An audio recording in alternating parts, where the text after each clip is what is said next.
morning, our lovely viewers, and welcome to the Camnet Breakfast Show today, 16th August 2022. It is indeed a wonderful Tuesday, and I hope you're having a wonderful morning out there. Today we have some very interesting topics for you. But first, to begin with, I am your host, Zipporah Mshala, joined by my co-host, Miriam Kaimba. Good morning, Miriam. Good morning, Zipporah. How are you? I'm very well. As you can see, I'm very active. That is because I woke up early this morning to just have a little jog.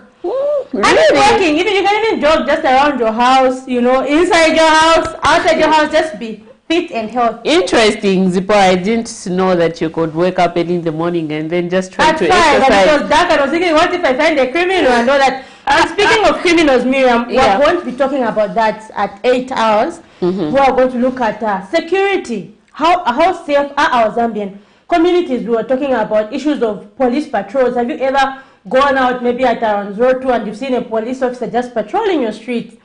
What is the situation in terms of security? And then we have people from the neighborhood watch. Yes, and how best can this neighborhood watch actually be empowered to make sure that they supplement or support police efforts?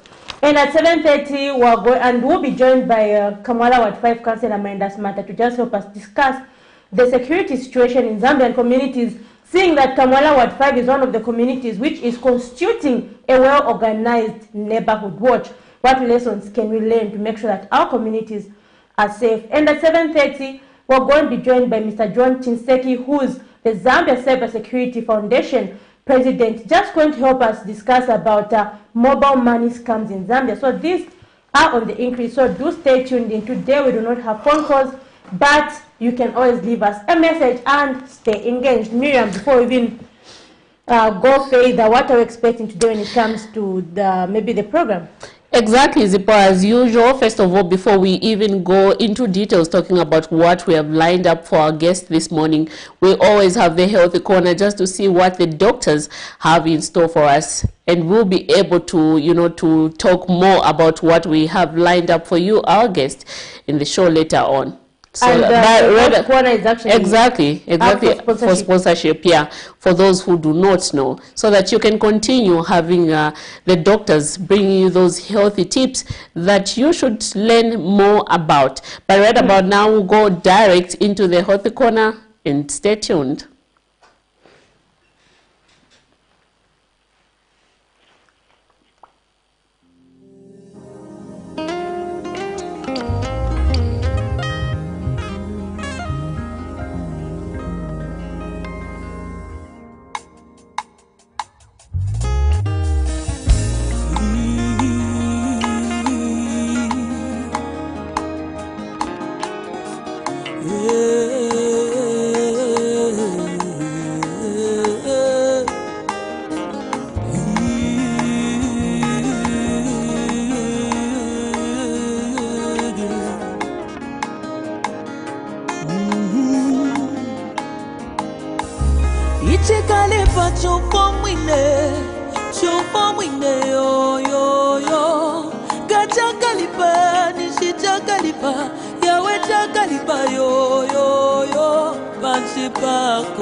So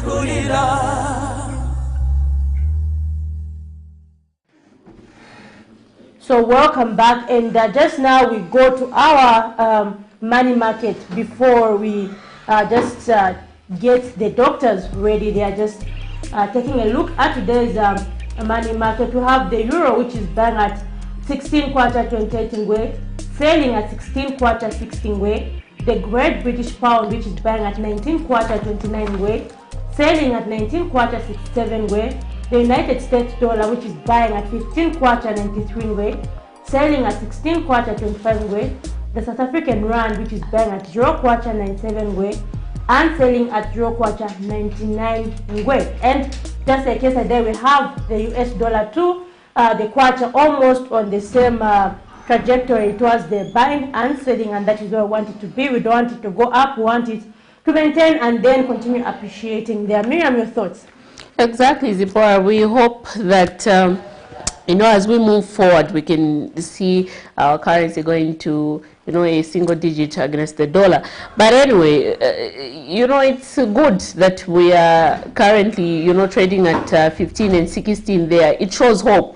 It shows hope to our currency. It shows hope again to our economy as well, and how our commodities will be performing, especially in the prices of the commodities, how they are going to be performing. So yeah, right about now, Zipporah, we're just going to directly zoom in our one of the stories that was done by our colleague, that we can be able to get to be discussing more on what exactly that story is all about. And anyway, before we go into playing that story, Zipporah, at 7:30 we will be joined by a guest, and we know that for several times we have spoken about these scammers, mobile scammers.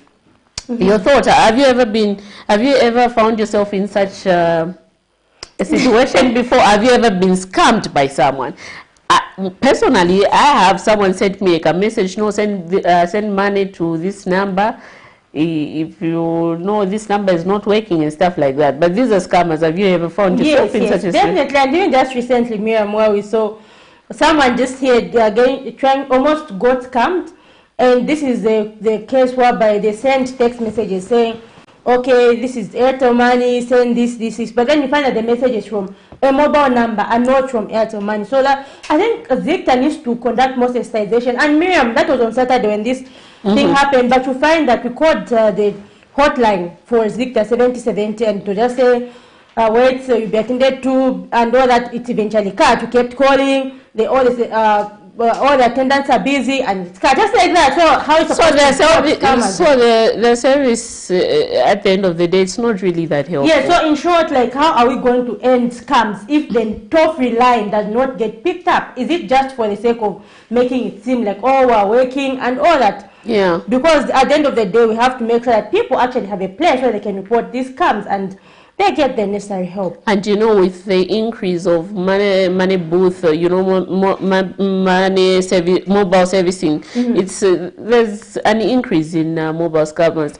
Especially they're using this mobile money, agents and stuff like that, just to get away and con people out of their cash. And this is a very sad situation. Anyway, we hope that as we move forward as a country, there'll be certain measures that will be put in place to ensure that people's money are kept safe and secure. But earlier on, we did mention that we're going to have the healthy corner, but it seems like we have a bit of technical challenge, and we'll be able to to bring you the healthy corner later on during the show. But right about now, we'll get to be playing that story that we promised you about.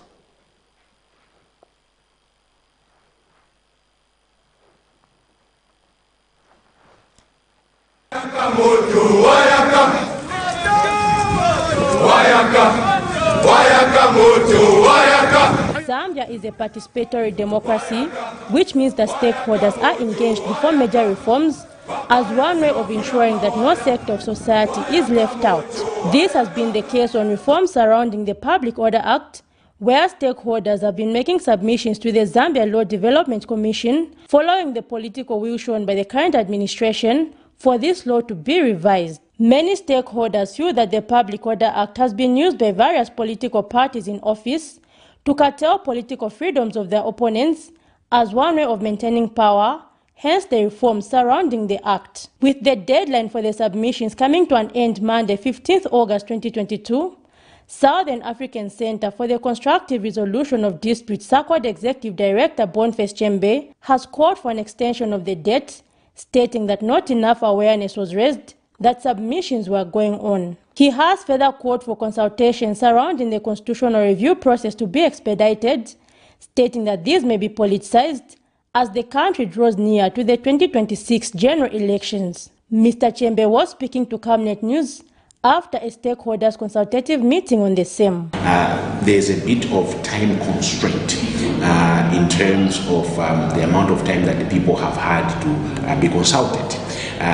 Number two is also an issue of awareness. A lot of people are not aware of the process, but most worrying is that they don't have platforms to be able to engage in the process. And this is why as SACOD we have taken time to go around the country and provide as much platforms as possible to the media, to civil society organizations, to political parties, to trade unions, to the church, to senior citizens, to different government departments, so that as much as possible there is a stakeholder input. Meanwhile, New Heritage Party Deputy Secretary General Edwin Zulu says police should ensure that the trend of wearing military regalia during demonstrations is completely phased out, as this encourages violence. It's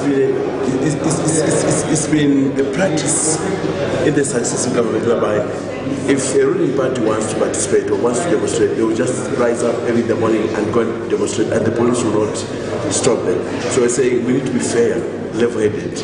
We should all be given opportune time to demonstrate. There should be no time where the opposition is refused to demonstrate. Secondly, it's also very important that in the Public Order Act, there is no need for the police to ask us to write our names or the names of the speakers. In a separate interview, Operation Young Vote Executive Director Gesh Nerenda has added his submissions. So the police must be aware that this is just a notification. And for us, this can be done because this has been the bottleneck for a very long time. Police are taking advantage of them saying, no, you can't do this, you can do this, we don't have manpower, and so on and so forth. And when you go ahead, when they tell you they don't have manpower, suddenly manpower, comes from nowhere, huge manpower. So we want a public order act law that it will be very clear that the role of the police is indeed to just police those events. Yes, present during the consultation were the media, political parties, trade unions, and civil society. Zipporah Mshala, Camnet News, Lusaka. Thank you so much for still staying tuned with us. That was one of the stories done by our colleague Zipporah Mshala, who is joining me on set this morning. But anyway, that was a story done where different stakeholders are talking about the Public Order Act and stuff like that. But anyway, that's not our topic of discussion this morning. This morning, we are joined by the Cybersecurity Initiative Foundation President, John THINSEKI, who is going to help us talk about mobile scammers in the country and also looking at ICT policies. But anyway, we do know that Zambia has continued to record an increase of the digital finance servicing. However, criminals are targeting mobile money services to con people out of cash, but both the police and the mobile service companies are not offering the much needed protection. So these and some of the questions is what we are going to be looking at this morning. Good morning and welcome to the program. Thank you very much. It's always nice to be here. It's good to have you on the show once again. It's always wonderful. Yes. But before we go into talking about our topic this morning, a lot of guests who are just joining us for today, some of people who have just who are watching the breakfast show for this first time. Maybe tell us a bit about what the Cybersecurity Initiative Foundation is all about before we can go into detail. Yeah, for those who are hearing for the first time, our organization is in cybersecurity awareness. We do training, we do research, we do consultancy, we even do counseling for cyberbullying victims. We are quite good in that space of work, and we are ICT enthusiasts who want to see the best in ICTs happen and the best in put the best process and ways and systems in place to protect the consumers of ICT products and services. Sure.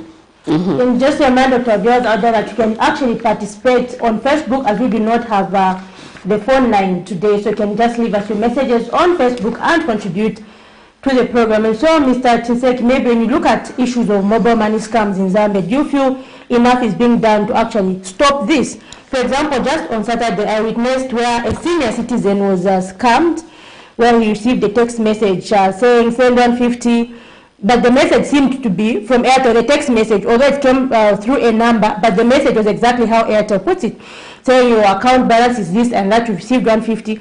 And the man was saying, I don't know how come this person is saying they've sent me money, when I check my account, I can't see anything. I'm trying to send the money back, I can't see anything. And so that's when we found out actually that it was a text message. You called you tried to call Victor, the 7070 line. It's not picked up. So really, do you feel that enough is being done? Or maybe are we just making it seem as if we're working without anything being done to actually stop these scams? I smile at such type of situations. I smile because they're not happy. If I talk about Zicta is doing, I would say they're not doing much as an institution that's supposed to protect the consumer interests. They're not doing much. They've just left like an abandoned family, a parent abandoned their children. That's what's happening right now. So everyone complains about Zicta. We can't always be smiling about people about Zicta.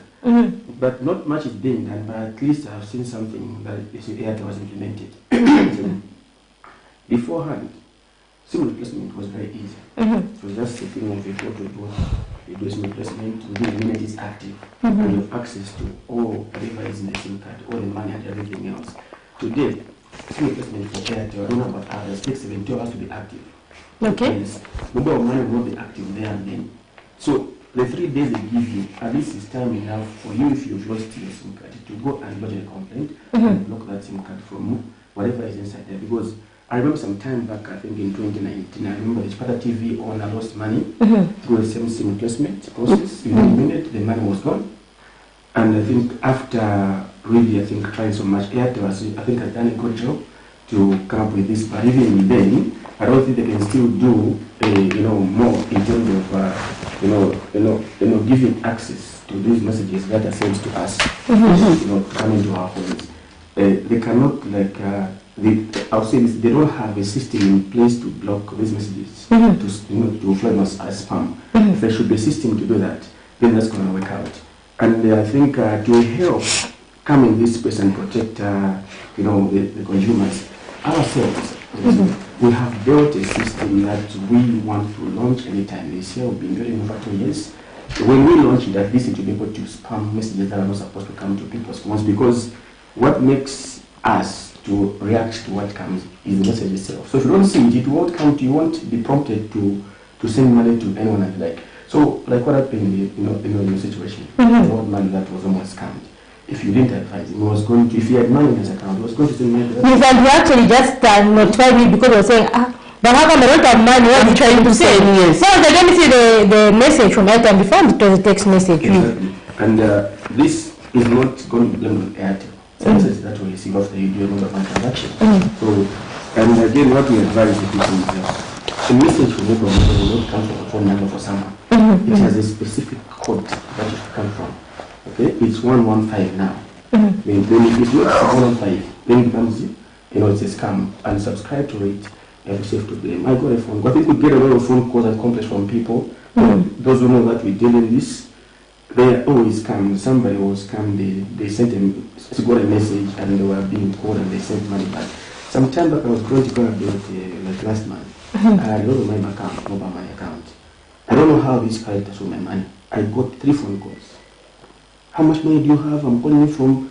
I'm shopping. I got the accent. It wasn't sounding like. I said, my friend, I'm busy. I had to block his number because I knew what I wanted to achieve.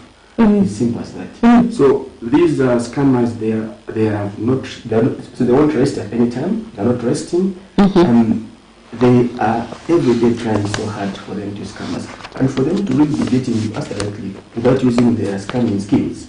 Meaning, the providers of their services, they are doing something about this job, and I think I'm going to commend them for that one.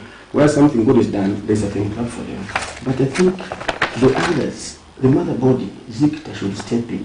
You can't have a call center whose calls you cannot be picking. How do you build confidence in your services to the people? What are you going to tell us tomorrow? If people cannot trust what you're doing, then it shouldn't be existing in the first place. It shouldn't be a thing of, okay, like for instance, it's a bad service.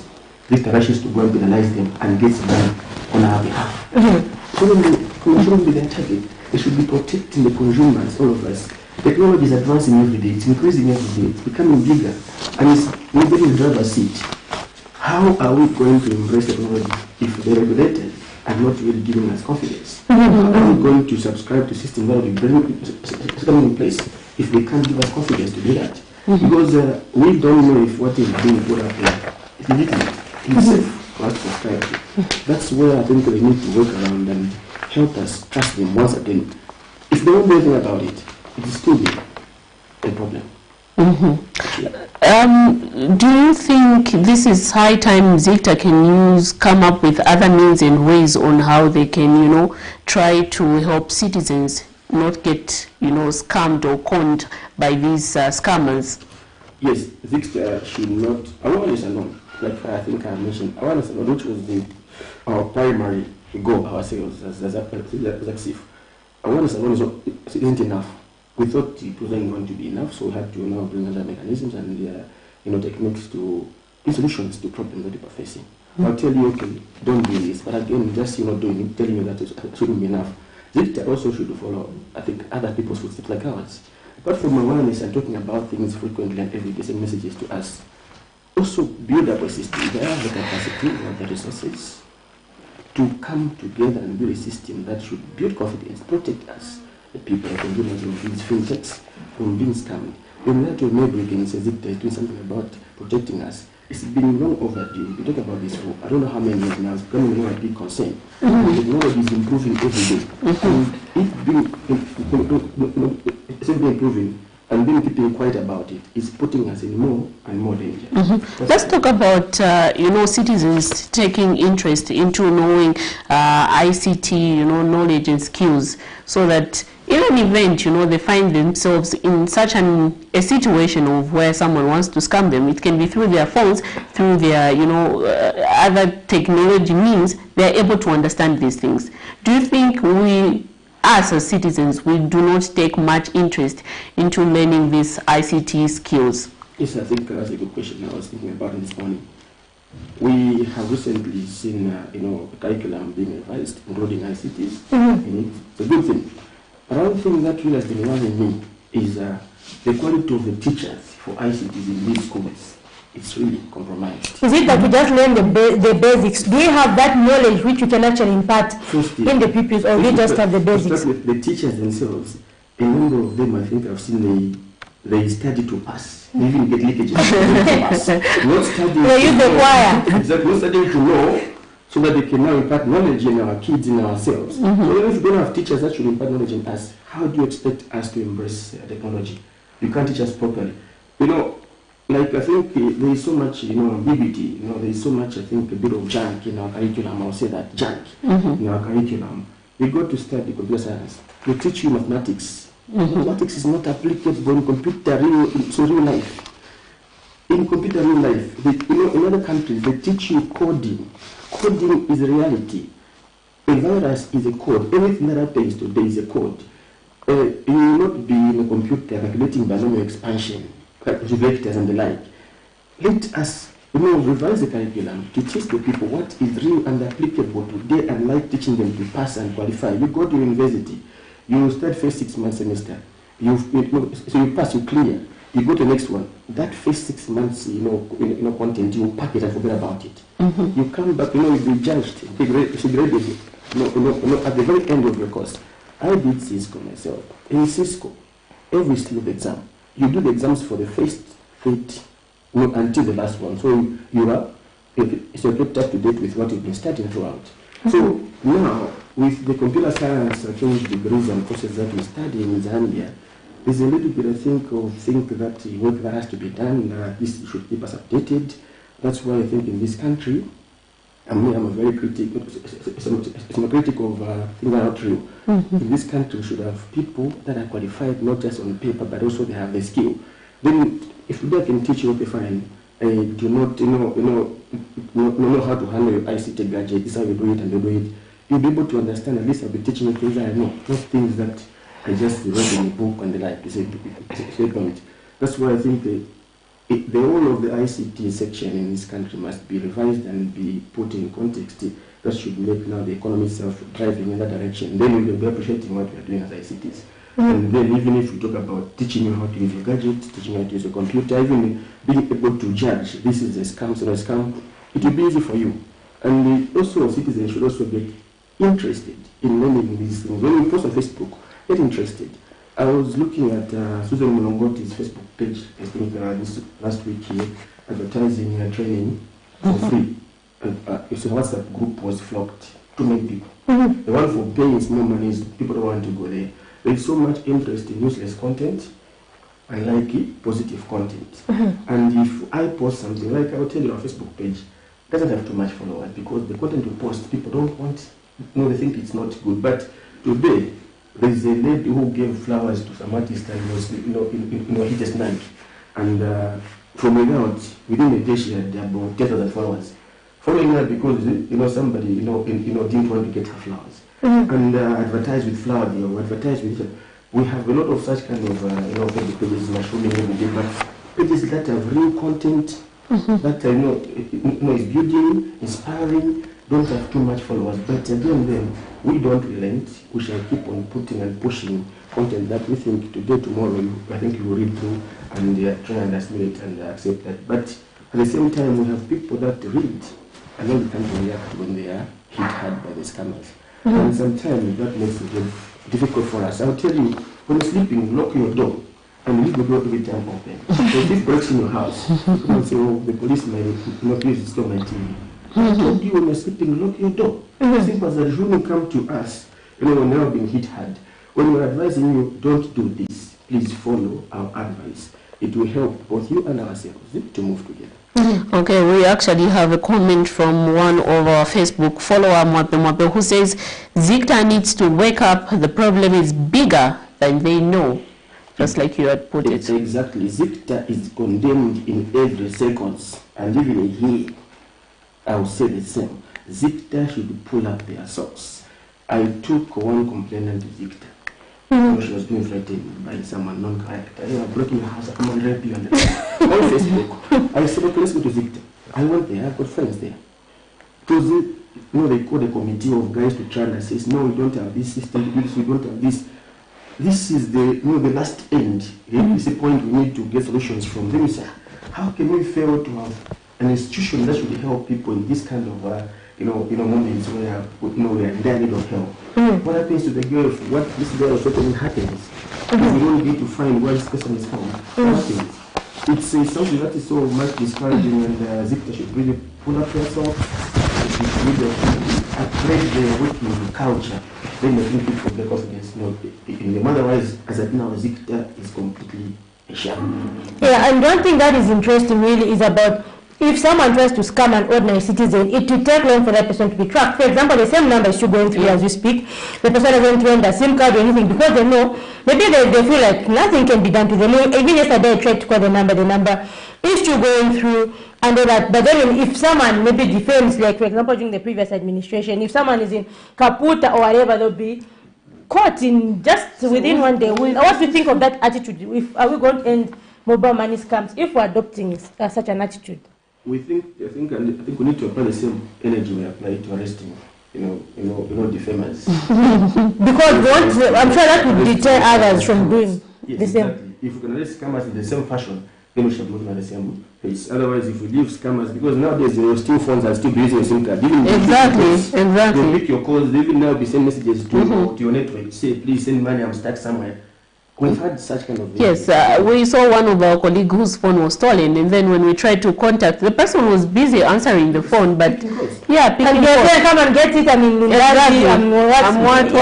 stuff like that. But anyway, when he reported the case to the police, there was no that much agency that was given and attention that was given to ensure that his phone is recovered back. So maybe my advice would be, let ZCSIF involve the police and other relevant authorities, build a proper help desk that should have solutions for this kind of problems, with proper experts that know how to get into phones, finding what this person is. If I can be found, it's a smartphone, it's still my smartphone, I know where you should be found. If I should tell, okay, this system should be able to track what this person is exactly, I should maybe contact the police in that way they arrest that person, so that we should now build trust with the people. Otherwise, without a proper help desk that solutions, we are still very far from achieving what we need to achieve in terms of digital hygiene. It's a problem for us. Exactly. Yes, definitely. Even as we get to conclude on this segment, we are seeing the ICT policy and the Cybersecurity Act are going to be revised. What are some of the things that you'd like to see in the revisions? In the revision, in the Cybersecurity, Act, we need to see a lot of sanity, clauses that build confidence in the people and not intimidating the people from speaking out. We need, in the ICT policy, I think we also need to see a revision of a number of things that have not been happening in the country, appreciating ICTs as a driver of the economy and embracing ICTs and applying ICTs in all the sectors of the economy to make the economy actually start ticking. Otherwise, sidelining ICTs in ICT policy will not help the economy to thrive and grow. That's why countries like Kenya and Rwanda and Uganda are thriving, because they've embraced ICTs. That's why we're still far from it, but we have experts that are training every year and every day. Is it because we have not taken much interest as a country, to get ourselves equipped with this knowledge? It's because our curriculum itself is still in shambles. Yes, our curriculum is still in shambles and must be revised. And that's why we have people that go to college to pass. To pass and get a job.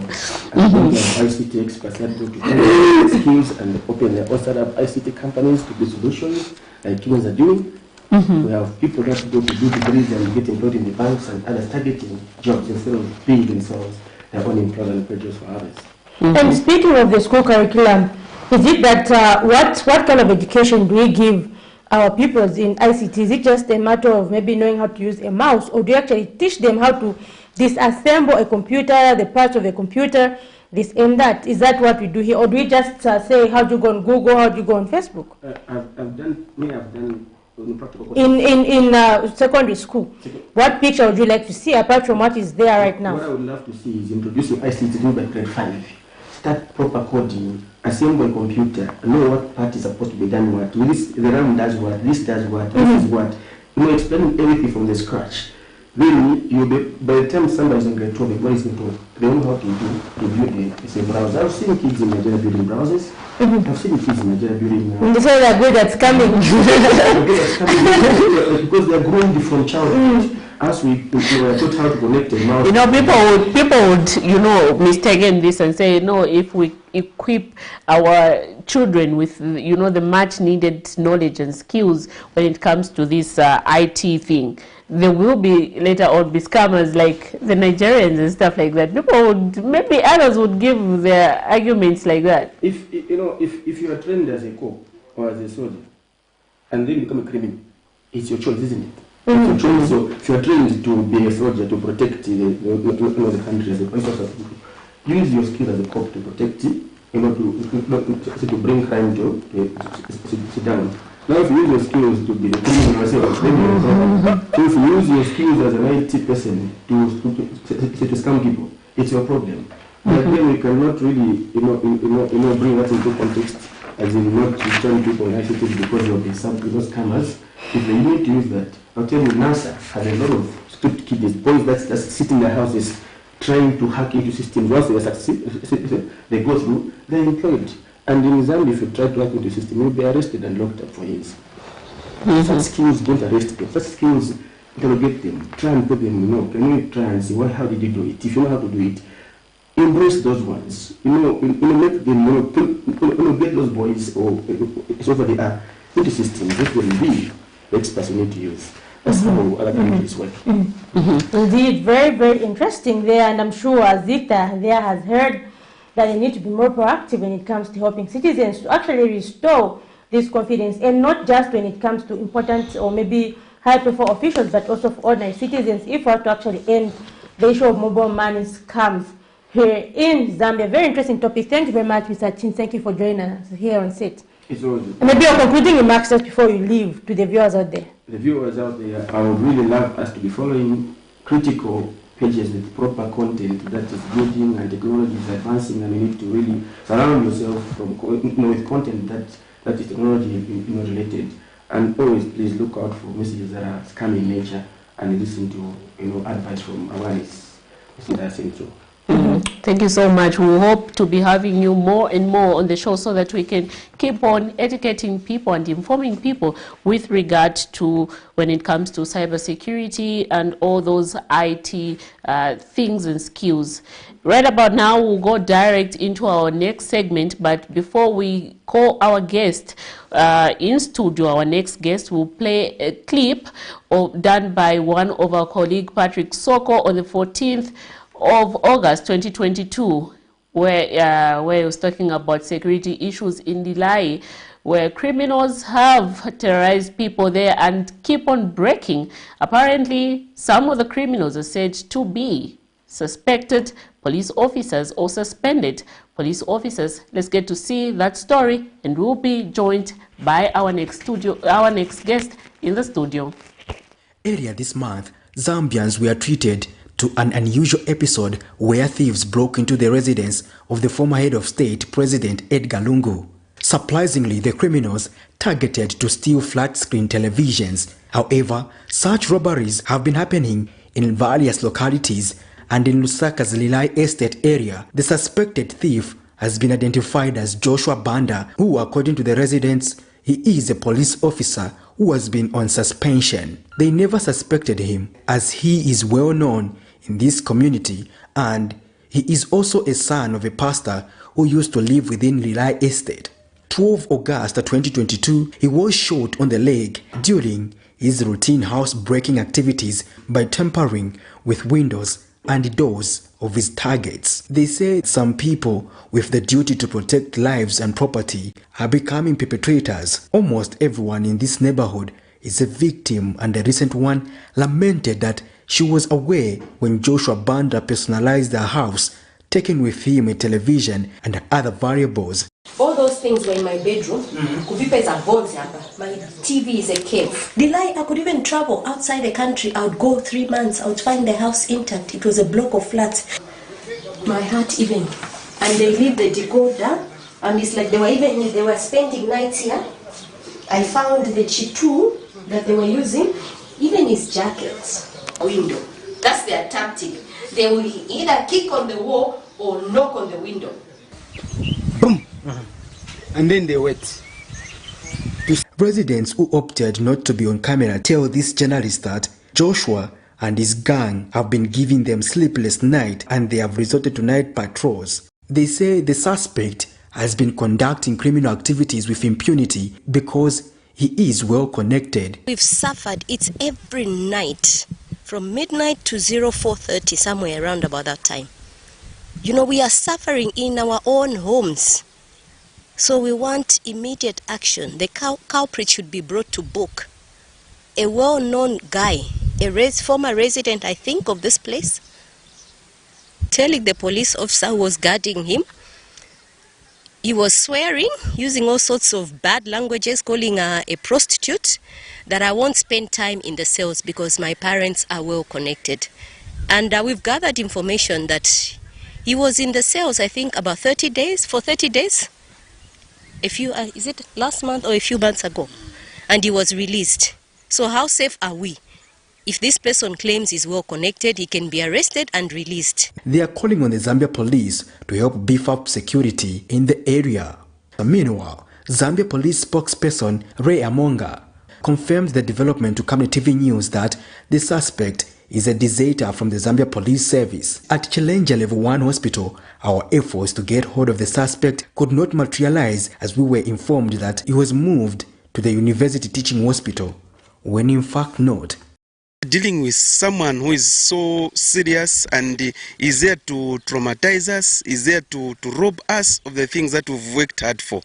And what they should do now is that this culprit should be brought to book, because it's like he has got connections. And for your information, that this person is been raised in the house of a pastor. So he's even boasting to say that no, his dad has got more connections. So we want the law to take its course. This person actually should be arrested as quickly as he can, because he has even formed a group. The police post is very far from here. It's actually, we are dealing with, is it Benny Godfrey and police post. So you see that even here, there's need of us having a police post nearby, because this area is actually growing. Patrick Soko, Camnet TV News in Lusaka. Thank you so much for still staying tuned with us. Earlier on, we're looking at the cybersecurity in Zambia, but right about now, we have moved to our next topic. And in studio, we are joined by UPND KAMWALA Ward 5 Councillor MAINDA SIMATA, who is going to help us discuss about the security situation in Zambian communities. We do know that we have experienced of late a lot of criminal activities happening in a lot of communities. What are we doing to help, curb such vices? And what are our law enforcement agency as well as the relevant authority helping to safeguard citizens in those respective communities? So right about now, we will be talking about that. And please, to our viewers out there, do note that our phone lines are not working, but we'll be able to get your comments through Facebook because we're streaming live on Facebook. So drop us those comments and we'll be able to read them through.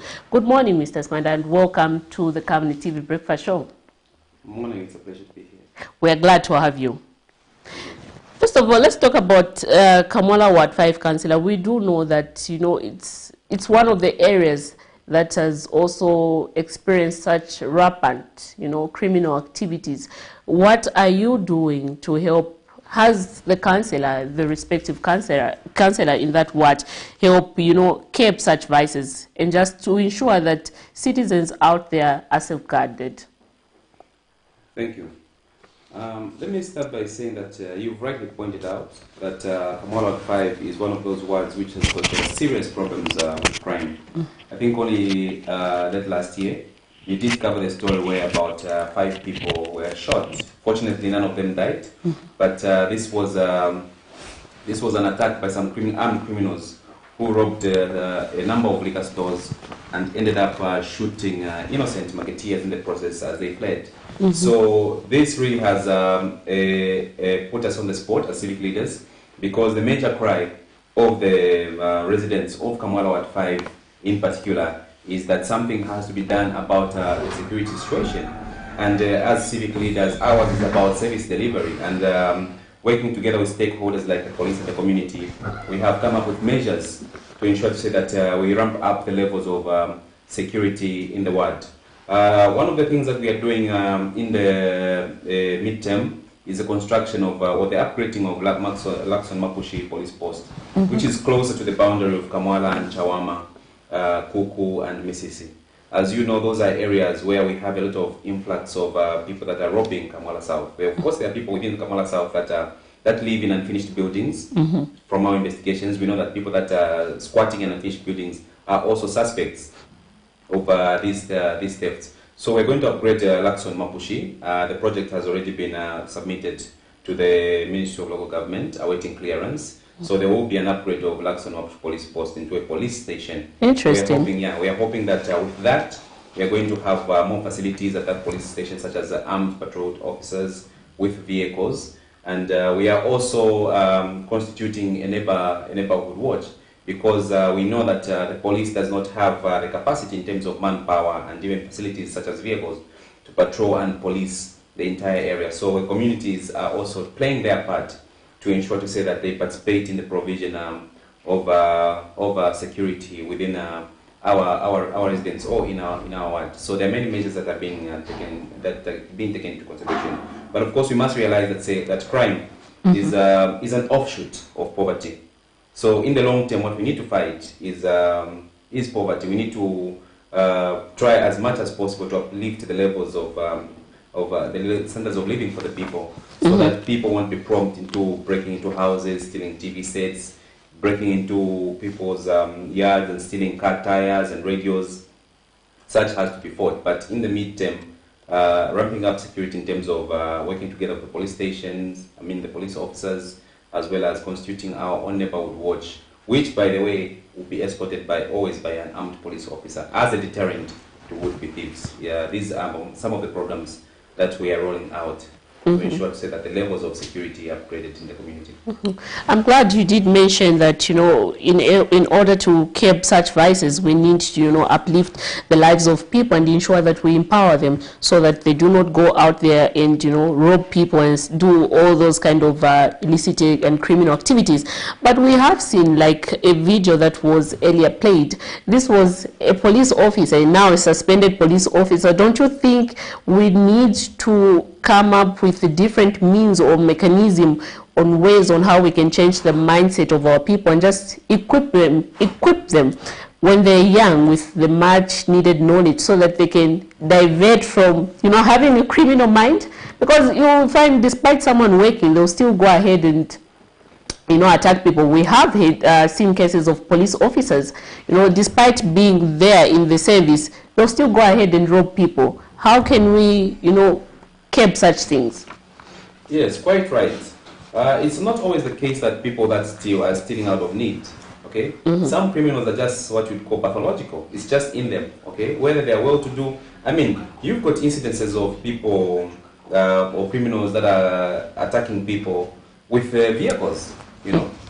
They'll just drive by you and grab your handbag, grab your phone. And they're driving very expensive vehicles. So it's not a matter or a question of them being poor.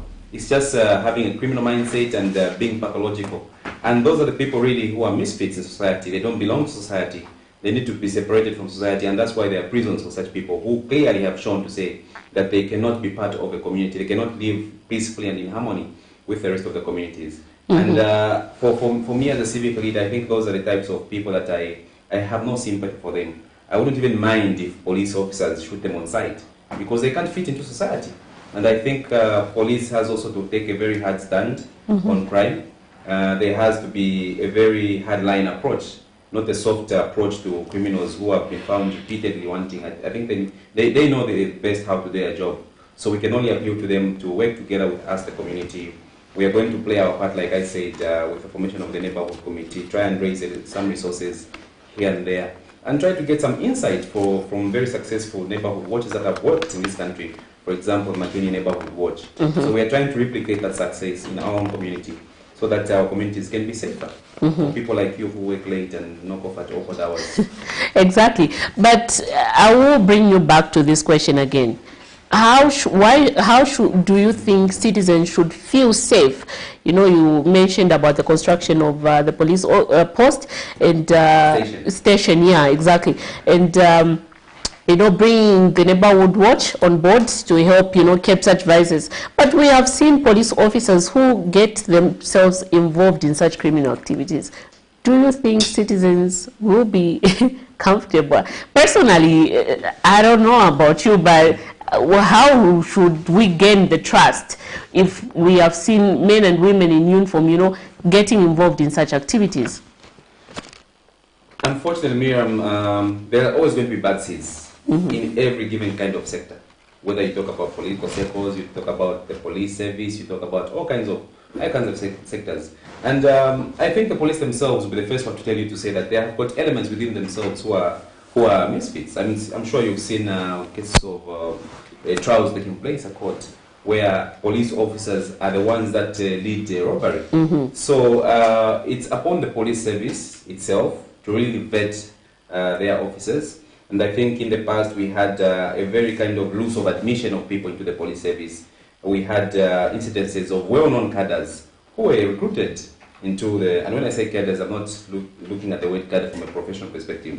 I'm looking at it from a perspective of hooligans, political hooligans who were recruited in the past into the police service. The way you literally gave criminals uniforms. And that's why we've been saying that there needs to be a policy which should be pursued of disarming and stripping these people of not only their uniform, but also armaments and guns, because at the end of the day, we have so many guns in the community which are in wrong hands. Now, what's going to happen if these hooligans run out of money or their businesses fail? They are going to use their guns on people, and that's why some time back I did write an appeal to the Ministry of Home Affairs to carry out a policy of disarmament, because there are clearly too many guns in wrong hands. People that shouldn't even be handling firearms have firearms in their homes, and from time to time, these are the ones that are being used to attack people, such as the incident that happened in my ward late last year, where 5 people were shot. These guys were really, you could think it was like kind of a movie style the way they were moving. They were not even running. They were just shooting at anyone randomly. So can't remember when such an incident happened. But that's happened. Of course, those people are still armed. They're still out there. They're simply waiting for another opportunity to pounce. But I hope that we can also raise our own levels of security to ensure to say that next time such a thing would happen, the police will be in a position to respond effectively. Interesting. And Mr. SIMATA, we have actually a comment here from one of our viewers on Facebook who says these criminals hide in incomplete buildings. And if you remember, last time we actually did conduct, where we conducted an inspection around the ward, and you found that there are some incomplete buildings. So far, has the council moved in to actually make sure that maybe these are demolished, or in the case that the owners are known to be sold off, has that action been taken since that time? The action hasn't been taken.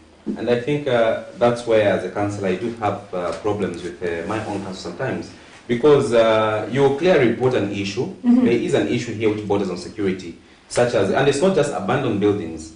They are mushrooming what I would call illegal settlements or camps, especially along the ring road, where there are these people that are dealing in scrap metals, others are dealing in recycling waste. Okay, these are very illegal. These people set their camps along those areas. Okay, they set up makeshift houses. They set up makeshift bathrooms. In the evenings, you can, as it is night time, you can even see spots of lit fires. Okay.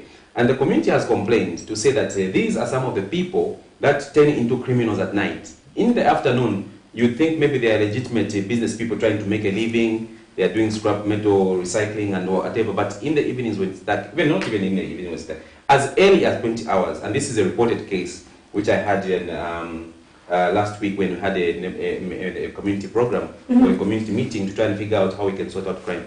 As early as 20 hours, people are being attacked by these people that are got illegal settlements and those that live in incomplete buildings. I've reported this to the council. It's in black and white. They have not yet but actually there is no action. It will either repossess those places or have them demolished. So I continue to pursue it, and even when I come from here, I'm going to see the town clerk to find out why these things are not being done. By and large, the political will, the civic will from us leaders to make things happen for the benefit of the community is there.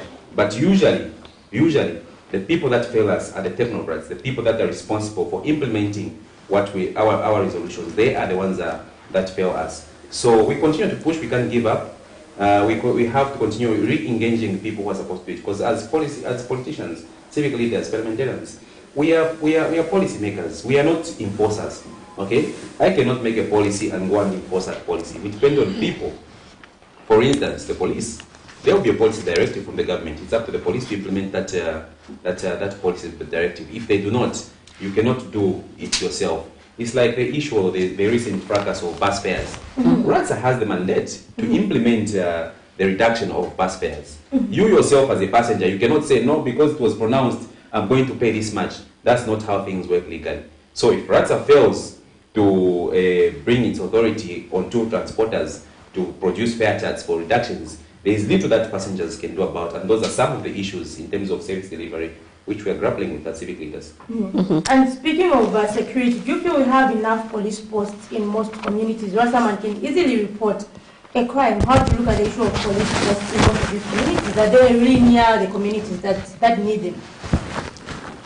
Not so much. In Lusaka, we might be fortunate that almost every community has either a police station or police post. But some of these are few and they are far between. Okay, I'll give you an example of Lakson Mapushi police post.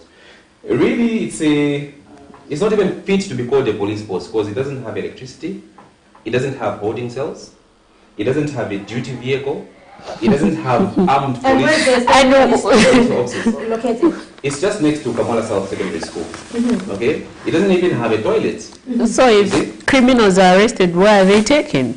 The nearest police station that you can go to is Maxwell Sibongo. Okay? But even then, they don't have a duty vehicle. So you call them and ask how do we come there? Like the last shooting incident that happened, it had to take Kawata. Okay, because Kawata is the main station. Now, how far is Kawata to KAMWALA South? It had to take Kawata to respond. So we want police stations to be within a certain radius of the community so that responses can be effective. Because we cannot survive or we cannot ensure security if these communities have police posts or police stations, but which are facing challenges in terms of manpower, in terms of mobility. Those are the key challenges which are being faced by the police, and I do sympathize with them. I've had a word with some of the commissioners, and they clearly say, we want to do more, but it's about our capacity in terms of manpower, in terms of infrastructure, in terms of facilities such as vehicles and whatnot to make things happen.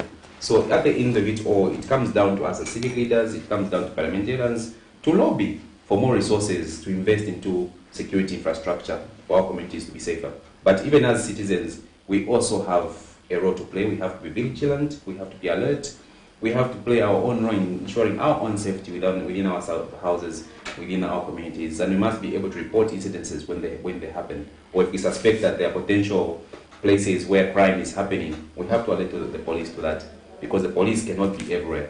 But as the people that live in communities know our communities better, and we can always tip off the police who are ready to work with us. And do you feel that maybe do we have enough police patrols in the community?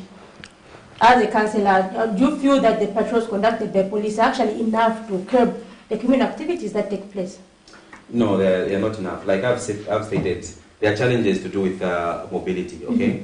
Usually the only stations that have vehicles are the main police stations, like for instance in Kawata constituency, it's Kawata that has duty vehicles. But if that duty vehicle has been assigned to a different task. Have you ever seen them taking an initiative of walking, maybe just? Yeah, they do that. They do that. They do that. But is it enough? No, the constituency is vast. Just KAMWALA ward itself, it's vast. It's the size of some constituencies. So it's really a drop in the ocean. They might be in one corner of the ward while crime is happening in another corner of the ward. So there isn't sufficient manpower and there isn't sufficient resources in terms of mobility for vehicles for them to do patrols. However, I do see them, yes, kudos to them. They do try as and when they have the resources, as and when they have the manpower, they do try to make those patrols, but they are not regular. They are sporadic, and criminals always find a way to maneuver through those sporadic and spaced kind of patrols. That's why we want a neighborhood watch to be there, so that we can have patrols on a constant basis, on a daily basis, so that even criminals will be deterred from carrying out their criminal activities. But are police doing enough to help citizens? We have seen situations where, you're attacked, a neighbor is being attacked by criminals, and then you try to call the officers. They'll tell you,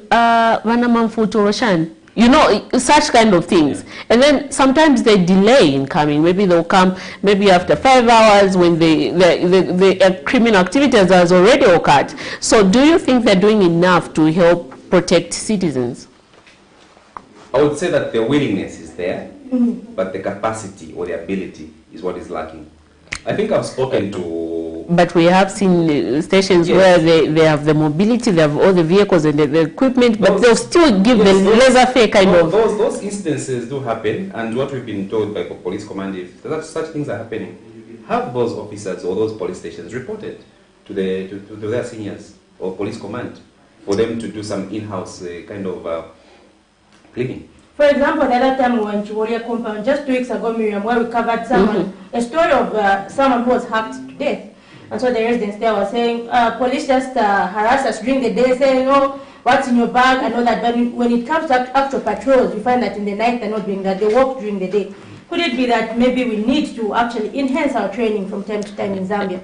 Exactly, and also just adding on to that question, are you as a civic leader trying to engage these officers to see how best they can, help and protect the community? Indeed, I think some of the, what I would call shortcomings of the police, I think they cannot be denied. They are very much public. What I would say is that I think it takes more than the police to do their job. It has to take the activism of the community. It has to take the activism of the leaders within the community to try and control such situations. So if leaders are not constantly engaging the police on such shortcomings, I think there will be an attitude of laissez-faire. Because, when you are doing your job, especially these jobs which are high risk, such for officers, I think you need the community and the leadership that's always on you. That's always trying to follow up and engage you. Otherwise, if the community doesn't engage you, if the leaders in that particular area do not engage you, people are going to have that attitude of laissez-faire. It's just like I've been telling you about the council itself. In the council, if you don't push, you can be there, you can say something today. They'll tell you, okay, it's going to be done. 2 weeks later, it won't be done. If you give up, it won't be done. You have to be constantly knocking on people's doors. You have to be constantly on people's cases to get things done. That's an unfortunate part, because we want to envisage a system that works seamlessly. When something happens, there should be controls or mechanisms where people respond accordingly and don't have to be pushed to do their job. But all in all, I think the security situation demands several stakeholders to work together, which is the police, the community, and other stakeholders that really have to put their minds, heads, and the resources together to make things work. I'm very positive that if we can take the approach of each community having its own neighborhood watch to work in conjunction with the police, I think it can be workable. But at the end of the day, the question is always, what are those people that you are engaging to work as neighborhood? What's in it for them? Because they are taking a risk while we are sleeping. What's in it for them? And that's where the question of resource mobilization comes in. And do they actually conduct some form of training, or do they just use maybe the, common sense or something to patrol? No, the idea and the guidance from the police is that whenever you constitute a neighborhood watch, you have to submit the names of those people there. They have to be seen by the police, they have to be vetted, they have to be guided, and they must always be accompanied by a uniformed and trained police officer. So they can't just go out on their own? No. But then won't that just be taking us back to the same problem which we have? Because I think the idea of a neighborhood watch should be to complement police efforts. But if we're saying they can only go out when a police officer goes, and if that police officer says I do not have a duty vehicle to actually go and do my duty, won't that maybe destroy the purpose of a neighborhood watch? No, they are what you call motorized patrols and foot patrols. Foot patrols, yes. So, for instance, if you have a neighborhood watch, like for instance in KAMWALA at 5, how many police officers would you need to do a patrols to cover the ward? Maybe you need not less than 50. Okay, but if you engage in a neighborhood watch, you could cut that down to 5. You can have 5 sectors or 5 zones accompanied by 1 armed police officer each. The thinking behind always having a police officer accompanying the neighborhood is that sometimes things will happen. Maybe maybe a suspected criminal will be killed. Okay? Then who's going to be answerable for that? You see? So that's why they always advise you always have to have a uniformed officer who's going to guide you on how you're supposed to operate as a neighborhood watch. Besides, that officer is the only one who's going to be armed. So you can't have citizens being mean. It will become like a war zone. There will be militias. They can't be going with their pistols and all those things patrolling. In as much as some would like that, but we've been guided. You can't have armed citizens doing patrols with their own guns. Only licensed police officers can do that. Given that you're talking about community security, do you feel that maybe they should somehow be funded under the CDF to motivate them? Or which other sources of funding? Is it communities putting up funds, or how best can these neighborhood watchers be actually motivated? It would be a good thing if the CDF could be used for security in the ward. But unfortunately, the only component of the CDF that can be used towards security is building infrastructure for security, police stations. Perhaps maybe buying a motor vehicle for the police. But the CDF is very, very controlled. The sectors of spending are very, very clear. It's community projects, it's youth and women empowerment, it's skills and bursaries. It's compartmentalized like that. So it's very difficult for you to allocate resources to things such as, okay, let's buy the neighborhood wood. no, let's buy the everyone wants to be part of the neighborhood. Yes, let's buy the guns or another. But I mean, it's low. Maybe if our parliamentarians can debate this issue and pass a bill to allow 10% of the CTF to be applied to such kind of security concerns to the community, I think it can be done. But at the end of the day, it comes down to democratic kind of ideas coming from the grassroots and leading up to people that can make the laws be amended in order to suit a particular situation or crisis, in this case, the issue or the crisis of security. Talking about these people who want to come on board and help intensify police efforts to ensure that the security in the communities, don't you think they need to go, or are you trying to, you know, put them under scrutiny, total scrutiny, so that to ensure that they do not have other ill intention, in as much as they would want to say, no, we are neighborhood watch, we want to help the police, they do not have a second thought, you know, of trying now to utilize that opportunity and start breaking or conniving with criminals to break into people's homes? Indeed, like I said, we've been guided by the police to say whenever a neighborhood watch is being constituted, there has to be a vetting process of all those that would want to participate as being part of the neighborhood. And I also made a request to one of the officers at KAMWALA, asked them if it was possible that some of the people who are going to be in the neighborhood can be police reserves. And I was given clear guidelines to say that is possible, but they are strict guidelines on how someone can become a police reserve. Because reserve, you are basically uniformed. You look like, people even can say that you're a police officer, but of course you are reserve. And I was given guidelines to say that those people that are reserves have to be doing something. They have to be in business or they have to be economically viable. Because if you give somebody who's doing nothing a police uniform, that is a basis for them to use that uniform to carry out all kinds of criminality. Exactly. So it's a very controlled process. The vetting is very controlled, it's very thorough. You analyze people not just from an economic standpoint, but also from a psychological standpoint. Are they stable? You know, there are all those guidelines or vetting processes that have to be done to ensure to say that the people that are part of the neighborhood are not actually criminals disguising themselves as neighborhood, because that is a very strong possibility. Because we don't know who these criminals are. So the moment you say, okay, we're recruiting for neighborhood, they'll say, well, let's try and enjoy it. You know, maybe they'll reform within there, maybe if you're giving them something, or they'll try and use that opportunity to carry out criminalities and cover themselves. And there is nothing that is as hard as trying to track a criminal who's actually purporting to be a service officer, or perhaps a neighborhood person. In case you're just joining us, we are discussing community security with KAMWALA at 5 Councillor MAINDA SIMATA. Like we mentioned earlier, our phone lines are not active, but you can actually leave us a message on Facebook and let us know your views on the topic. And we actually have another message here from one of our viewers, Mr. Mwape, who says, what is the police hotline? And so, Mr. MAINDA SIMATA, maybe looking at this, this actually exposes, I don't know if I can say the situation, the security situation in terms of that. In America, for example, we know that it's 911. But in Zambia, do we have we, or maybe, what do you feel, what do you think should be done about this issue of hotlines, police hotlines? Because we find that people don't even really know them, no one even knows whether they're active.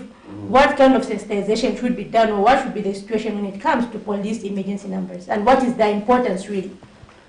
Indeed, I've always been curious about the 911. I've never. That's what you will say, but for Zambia, we don't even know. It used to work a long time ago, 991. Where I remember when I was in grade 9, I once scored, you know, those things. It used to work back then, but now it doesn't work. Yes, I think that's something that we can take up with the police command to find out. I think you journalists as well, you must follow it up. Find out if that line is active. But I do remember there's a line which you call, but it's not even close to 911. It's just some other line. There's a new one, 9010. 9010, that's for Lusaka. Then I don't know the one for the whole country. But in short, the overall ignorance that's there. Yeah, I think we don't have a communications center. The police does not have an emergency communications center, because if you look at other developed countries, there's literally a call center for crime, where you just don't have one call operator, but you have many operators. Multiple. Yes, so that you don't have a constantly engaged line when you're trying to call for an emergency. So I think that comes down to the issue of investing in police facilities and infrastructure. We have a long way to go. But I think if we can identify the kind of shortcomings that there are, perhaps we can lobby for more resources to be allocated so that we have these hotlines. But again, what's the use of a hotline if the nearest police station does not have a duty vehicle to come and they are not armed? You know, it's a whole system. So you can get one thing right, but if the other thing is not in place, it is a futile exercise. So all these things have to be operated in unison for the security situation to improve. Yes, because imagine being attacked in your house, maybe it's 02. You don't even know. You start calling your mother. What is your mother going to do? Yes. Really, I think that's something that we Zambians need to actually improve on, taking a leaf from the developed countries. If we want to improve our security. But then, when it comes to issues of these community gangs, like for example junkies and all that, they have filled many communities, and some of them are even known. Do you feel that maybe conducting random searches at some of the hideouts or houses could actually help reduce the crime situation? For example, you're talking about disarmament. Some of these have got illegal guns, but we've never really seen operations, maybe civic leaders working with the police, just pouncing on certain places that are known to be hideouts. Do you feel that maybe this should be undertaken if we want to actually reduce the crime in our communities? Indeed, like I've said, security is not a prison for the police alone. If we do identify, and it's true that there are a lot of these mushrooming gangs or gangs, they're referred to as junkies, and it's really it's not only a security problem, but it's a social problem, because these small boys, some of them are teenagers, they come from homes, okay. And because they're coming from homes that probably failed homes or impoverished homes, they tend to crime as a way of survival. And really they are terrorizing communities. They are terrorizing communities even in broad daylight. Only yesterday I received a report from Yellow Shop that some of these so-called junkies are terrorizing passengers in broad daylight. So if that information does not reach me, or if it reaches me and I don't take it up and pass it on to the police authorities and demand for action, nothing is going to be done about it. So that's why we continue to engage the community to say, if you have such things happening in your community and you know where these people have got hideouts, share the information with the police, share the information with your civic leaders, share the information with your MPs, and push for something to be done about it. Because even us as civic leaders, as parliamentarians, we are overwhelmed with so many things to do. So if we're not constantly pushed, if we're not constantly reminded about the situations, we can also relax. But all in all, I think the issue of junkies, it's a very big problem. And for me, it's a social time bomb, because it's not getting any better. It's getting worse and worse. All the time, you find these people, even at traffic lights. The other time I was spooked, I was coming from Matera around 20. So I was at the traffic lights, they were red, I stopped. I just saw a mob of 5, they came to wipe the screen and all that. So I didn't ask them to do that. What did you ask them to do? They started asking for money. So I thought if there wasn't anyone around, they could easily attack you. They'll open the door, get whatever is there, and that happens. Okay? So we have that. It's a security concern, because you're not even safe at traffic lights. If you're alone at night, you don't stop at the red light. Again, that's a problem, because you're susceptible to make an accident just because you want to rush. You don't want anybody to kind of attack you there.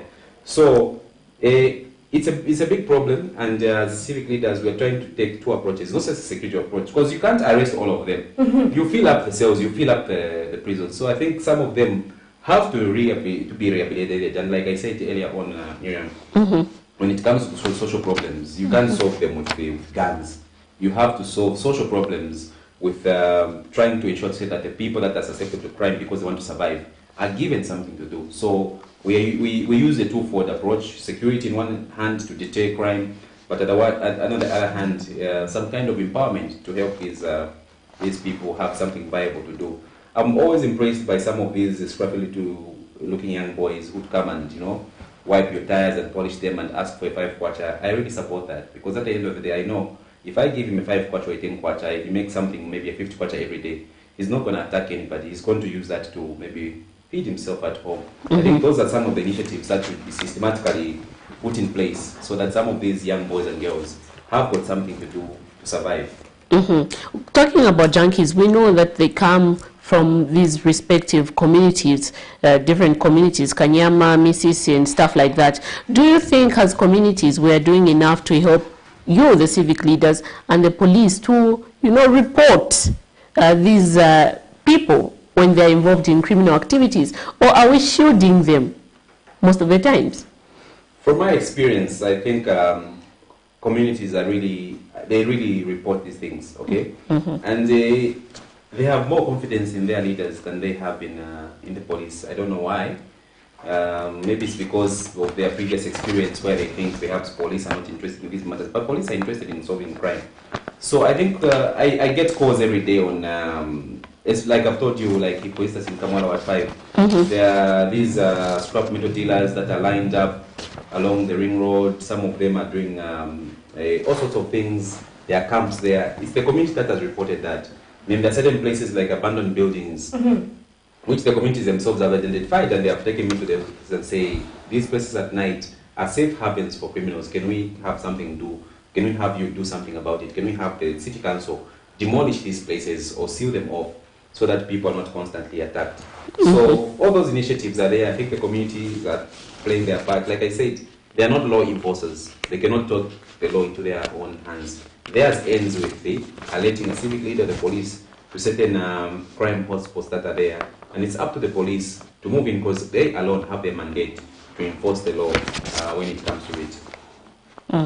Interesting. Anyway, your concluding remarks as we get to, close our show this morning.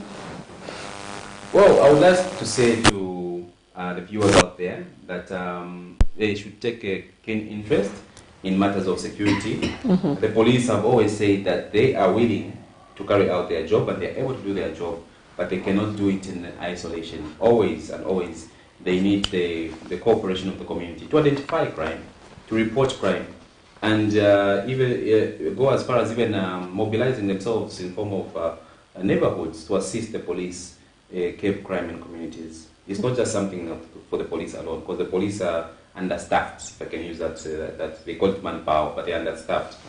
I think somebody did tell me to say that maybe it will take maybe recruitment of maybe 20,000 more police officers just to normalize the understaffing, but that again goes with the budget.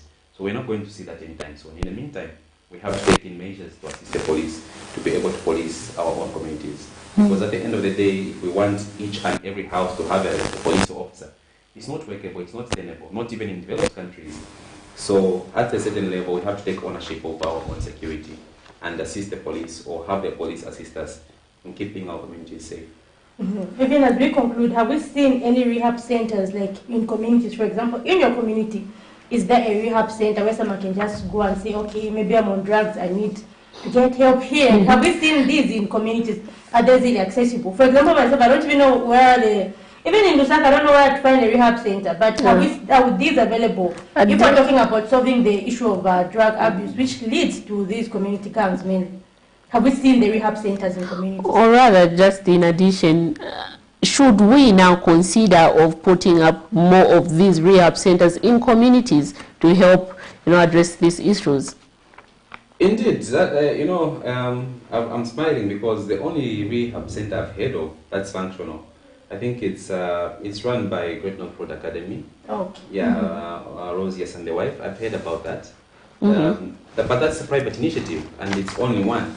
But the problem and the sketch that we have of people being drug addicts, alcoholics, it's very wide. So I think there should be an approach or initiative from the government, I think through the Ministry of Community Development, to have such facilities, because they're the ones that it's something to do with social welfare in any case. But if you look at social welfare itself, they are challenged in terms of resources, because I've had cases in my ward where somebody is homeless, somebody is sick, and the social welfare guys say we can only accommodate the children because we don't have an old people's home. So if they don't have an old people's home, what happens to those that are needing special attention that need to be in rehab centers? But all in all, I think it's a move that we should move in that direction. But at the moment, again, it comes down to resources and it comes down to policy.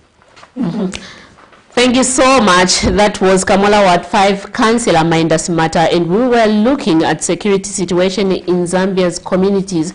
Right about now, this is where we have come to the end of our program this morning, but we are going to end with the doctors, because we did mention earlier on that we're experiencing some technical challenges, but the doctors are ready for you and are here to give you nothing but the best on those healthy tips. For me, Miriam Kaimba and Zipporah Mshara, it's bye-bye, and we'll close with the doctors.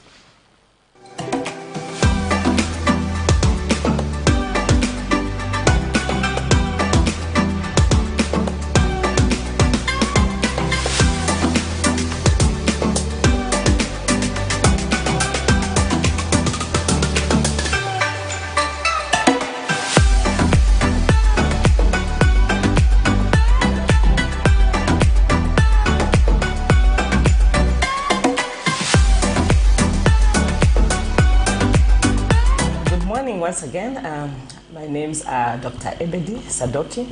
I'm a public health specialist and currently now working with ZCSIF.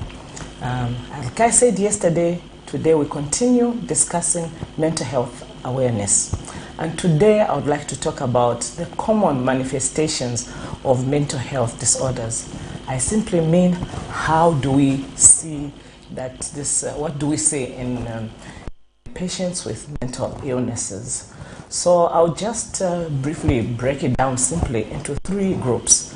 So there will be clinical depression, anxiety disorder, and bipolar. There are a lot of manifestations, but I'll just dwell on these 3. Under clinical depression, there is persistent feeling of sadness, loss of interest that characterizes in different things. Some lose interest even taking care of their own bodies. They don't mind whether they're bathed or anything, and it can lead to a wide range of other physical symptoms. For example, some will show themselves in moody. They'll be anxious and general discontent. They're not happy with anything that's happening around. They act like they're so hopeless, and there's a lot of interest or pleasure in any activities, and they have mood swings or sadness. Then also it shows itself with behavioral abnormalities, agitation, they get angry with anything, they're extremely irritable, restlessness, and social isolation. And then also they can show themselves in sleep. There's early awakening, they'll sleep just for a few hours and they're already up, or excessive sleepiness, insomnia, which is lack of sleep, or restless sleep. They'll sleep like they are just awake. And then the other one is that clinical depression shows itself, it's just the whole body changes. There may be weight gain or weight loss. It will also show itself with poor appetite or rumination, that is excessive thinking about something, and this can also lead to suicide. Among the other disorders that I mentioned about, which manifest in anxiety, is when they express stress out of proportion to the event. There's an ability to set aside a worry or restlessness. There's hypervigilance. There's racing thoughts or unwanted thoughts. So these are under anxieties. Then on bipolar, we have such a manifestation of high energy, excessive everything. It's either they are highly energized or they are just inactive or apathy to anything that's happening around. So I think these are the ways that we can see that there are mental disorders in this particular individual. So for today, thank you so much. See you tomorrow when we'll talk about the common triggers of mental illness disorders. Thank you. Bye.